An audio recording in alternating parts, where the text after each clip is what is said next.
Hey everyone, we are back with another NBA offseason grade. Today we'll be doing the Charlotte Hornets. Did they do good this offseason? Did they do bad? Are they going to be a playoff team or nah? Let's get started. First up, key transactions and moves. Re-signed Trey Mann. The Hornets locked in the promising guard to a 3-year, $24 million deal, rewarding his early season scoring 14.1 points per game before injury. Second one, traded for Colin Sexton, 2030 second round pick, exchange for Joseph, can't pronounce his last name, for the scoring veteran to add punch to the offense. Acquired Basel, can't pronounce his name as well, draft rights to Liam, the number 29 pick, plus a 2029 first rounder. Traded Mark Williams for, scoring and long-term assets. Acquired Pat Cunnington plus 2 second-round picks. Sent Mimic to Milwaukee for shooting and flexibility. Drafted 4 rookies, which you guys see right here. They signed veteran and two-way players. Spencer Dinwiddie and Mason Plumlee added to rotation depth. Antonio Reeves and Drew Peterson were added on a two-way contract to bolster development. And last but not least, waived Josh Ayogi, if I said his name correctly, streamlined the roster to make room for new additions. Alright, so now here's my thought on this. This is very interesting. The Hornets did a lot of moves during the offseason. Not seem like a lot for a lot of people, but for me, I think it's a lot because look how many I just said.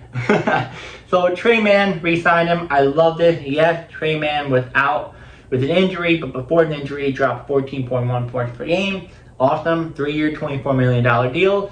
Perfect signing to bring him back. He's still growing, still developing. A really good guard to come off the bench. Maybe start, but right now it seems like it might be off the bench. Traded for Colin Sexton and a 2030 second round pick. Awesome. I love Colin Sexton. I've been a huge fan of him since he came out of Alabama. I love his defense. Offense a little bit shaky, but defense will help a lot with the Hornets. And the Hornets do need more defense at that position, and he brings it. Not sure if he will be starting for the team. He might, if someone goes down. As you know, LaMelo tends to get injured a lot, so maybe he'll fill in for LaMelo if that happens. But I like that fact that they get a 2030 second round pick. So you get a scoring veteran and an added punch to the offense.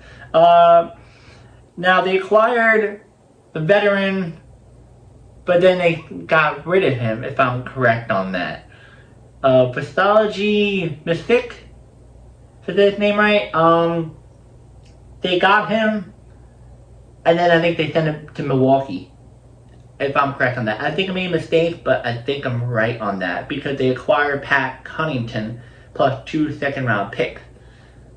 So they sent him, I think I'm correct on that, but anyway, they get a 3 draft picks out of this. A rights of Liam McKinley and Pat Cunnington and a couple of picks. If I'm correct on that, I might be wrong. Let me know in the comments, but a little bit confusing where I have my notes right here. But I love the fact that they get Pat Cunnington. Yes, Milwaukee wasn't the best for him the last year or so, but when he was there the first couple of years, he was on fire. Even on the NBA Finals run, he was just cooking. We'll see. I think a new scenery for Pat will help him a lot with his career, but also help a lot with the Hornets. They definitely need a 3-point shooter in Pat, and I think he'll be definitely a good fit for the Hornets. I love this. Now, drafted the 4 rookies. As you guys know, we're not going to go into detail about these 4 rookies. We're not going to really go into detail because we have to see how they do in the regular season. Summer League is nothing compared to the regular season. And we just got to wait and see later on down the road. We'll talk more details about these rookies later on when they start playing like the first 5 to 10 or 25 games. Then we'll give us, give you guys a good, clear analysis of how each of these players are doing and how they fit in the NBA, G League, etc. Now, last 2 signed veteran two-way players, pretty much Spencer and Mason Plumlee. Mason Plumlee, I think, was he on the team a while ago? Or was he recently? Spencer, I like the move. veteran guy. We just gotta wait and see what these two guys are gonna do. The Hornets are very up in the air. Then they got Antonio Reeves and Drew Peterson, two-way deals, and then they waived Josh. Josh, yeah, he wasn't that good. He's a little up and down. Yeah, what are you gonna do about it? But overall, not bad. Not bad off season right here. The key transaction to move. They do have a lot of work. I'll give you guys my total, off-season move with the Hornets of what I think later on down the road. Let's move on. The strategic takeaway. My apology. Stuttering a lot. My words. Balance rebuild. Charlotte used this offseason to blend youth development. Draft pick Trey Mann with veteran scoring and leadership. Sexton, Pat, and Plumlee. Cap and future flexibility. By leveraging Trey's creativity, the team has secured more draft capital and maintained financial flexibility. Reddit fans even noticed they're now $50 million plus under cap, with key contributors locked through 2027. And last but not least, depth and identity. The Hornets forfeited both their perimeter and front court with versatile options who can thrive under Coach Charles Lee's system. So, here's my thought on this offseason for the Charlotte Hornets. This is a very interesting offseason for the Hornets. I feel like it's a little bit different. The reason why is that they made a lot more moves than usual. Usually in the past, they don't really make any moves, maybe like one or two, not this many. But I can see the GM and all are very serious about making the team much better. They're adding much more veteran players. They are, they're trying to get the veteran players to teach the younger guy and to, balance and develop each of those players and see how they do this season. Now, are they going to be a playoff team or not? If everyone stays healthy, yes, sorta. Playing team, sorta playoff team, but slash playing team, I'll say. The reason why is that if they stay healthy and everyone can gel together, definitely a playoff team, 100%.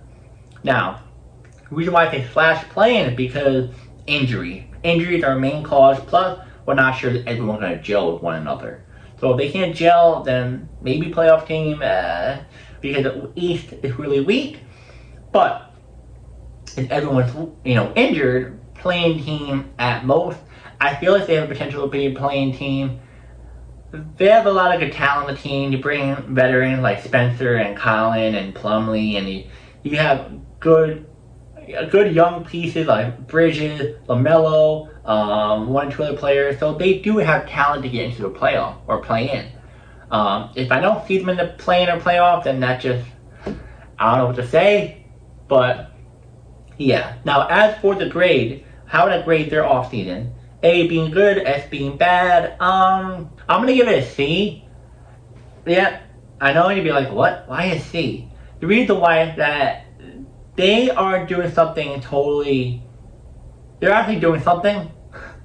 I gotta give them that. A D is kind of like pushing it, like kind of like disrespect, but they're doing a lot this offseason. I mean, you draft a bunch of rookies. You're bringing veteran guys. You made a couple of trades. I like the Pat Cunnington trade. You got some picks out of this. Like, they're making moves. If they weren't making this many and they just did the draft, maybe like one trade, then it would be like a D. But they signed veteran players, So they're doing something. I like this. It definitely would be a C. And yeah, guys, let me know in the comments. Do you think they did good this offseason, or they didn't do bad? Let me know your grade on that.